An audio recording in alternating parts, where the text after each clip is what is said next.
আপনাদের এলাকায় উন্নয়ন হচ্ছে কি হচ্ছে না, আপনারা নির্বাচিত করার পরে এই মানুষগুলোর কাছে কি আপনার অভাব অভিযোগ আপনারা জানাতে পারবেন। এদেরকে যদি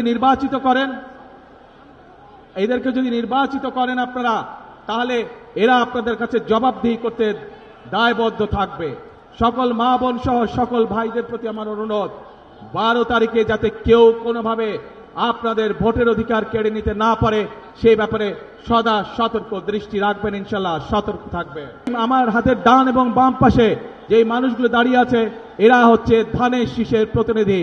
ইনশাল্লাহ 12 তারিখে এদেরকে জয়যুক্ত করবেন, যাতে আপনার জীবনকে আপনি নিরাপদ করতে পারেন, আপনার এলাকার উন্নয়নকে আপনি নিশ্চিত করতে পারেন। আল্লাহ হাফেজ। বাংলাদেশ জিন্দাবাদ, বাংলাদেশ জাতীয়তাবাদী দল জিন্দাবাদ। আসসালামু আলাইকুম।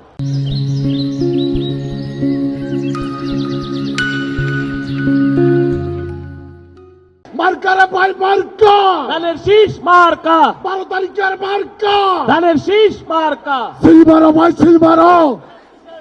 আমাদের প্রিয় নেতা বিএনপির চেয়ারম্যান দেশনায়ক তারেক রহমানকে এই ঐতিহাসিক পল্টন ময়দানে লক্ষ লক্ষ মানুষের সমাবেত হওয়ার মধ্য দিয়ে আপনারা জানান দিয়েছেন এই বীর চটলা শহীদ জিয়ার ঘাটে, এই বীর চটলা খালেদা জিয়ার ঘাটে আজকে প্রমাণ করলেন আজকে থেকে আমাদের নেতা দেশনায়ক তারেক রহমানের ঘাঁটি।